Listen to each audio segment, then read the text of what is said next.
வணக்கம். இப்போ இந்த வீடியோ ப்ரெசன்டேஷனில் நம்ம எம்சிஎக்ஸ் காப்பர் மார்க்கெட்டில் இன்றைக்கி எப்படி ட்ரேட் பண்ணலாம் அப்படின்றத பற்றி பார்க்குறதுக்கு முன்னாடி நேற்று மார்க்கெட்டில் என்ன நடந்தது, நம்ம என்ன எதிர்பார்த்தோம் அப்படின்றத பற்றி பார்க்கலாம். நீங்கள் பார்த்துட்ருக்கிறது காப்பரோட 7 நிமிஷம் கேண்டில் ஸ்டிக் சார்ட். இந்த கேண்டில் ஸ்டிக் தான் நேற்று மார்க்கெட்டோட ப்ரைஸ் ஓப்பனிங் 364க்கு கொஞ்சம் மேலே ஓப்பன் ஆகிருக்கு. நம்ம என்ன எதிர்பார்த்தோன்னா மார்க்கெட் வாட்ச் பண்ணலான்னு நினச்சிருந்தோம்.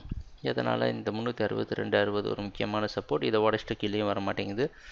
366 விட்டு மேலேயும் போகாமல் சைடாக ட்ரேட் ஆகிட்டு இருந்தனால மார்க்கெட் வாட்ச் பண்ணலான்னு நினச்சோம். நேற்று ப்ரைஸ் ஓப்பன் ஆனதுலேருந்து மார்க்கெட் பார்த்திங்கன்னா கொஞ்சம் ஏற்றத்தை கொடுத்து 366 ரெசிஸ்டன்ஸ் எடுத்து தொடர் சரிவை கொடுத்துருக்கு. நல்லாவே மார்க்கெட் ட்ராப் ஆகி இந்த 360 வரைக்கும் பக்கத்துலேருந்து உடைக்க முயற்சி செஞ்சு அதுக்கப்புறமா மார்க்கெட் ரொம்ப நேரம் இதை சப்போர்ட்டாக மாற்றி திருப்பி 365 வரைக்கும் மேலே போய் 363.25 க்ளோஸ் ஆகிடுச்சு. சொல்லப்போனால் மறுபடியும் 360 362 சப்போர்ட் கொடுத்து மார்க்கெட்டை மேலே அனுப்பியிருக்கு. இன்றைக்கி மார்க்கெட்டோட ஓப்பனிங் அதே 363லேருந்து 64 ஓப்பன் ஆகிறதுக்கு வாய்ப்பு இருக்கிற மாதிரி வெளிநாட்டில் இருக்க காமெக்ஸ் மார்க்கெட் வச்சு பார்க்குறப்ப தெரியுது. நம்ம ட்ரேடிங் திட்டத்தில் மாற்றம் இல்லை. ஏன்னா மறுபடியும் ப்ரைஸ் சைடாக தான் ட்ரேட் ஆகிட்டுருக்கு.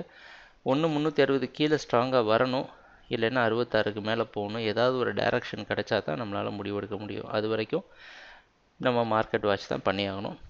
இன்றைக்கும் நம்ம மார்க்கெட் வாட்ச் பண்ணலாம். ட்ரேடிங் நடக்கிறப்ப பார்ப்போம் என்னென்ன மாற்றங்கள் வருதுன்னு. எங்கள் வீடியோ ப்ரெசன்டேஷனை தொடர்ந்து பார்த்துட்டு வந்ததுக்கு மிக்க நன்றி, மகிழ்ச்சி, வணக்கம்.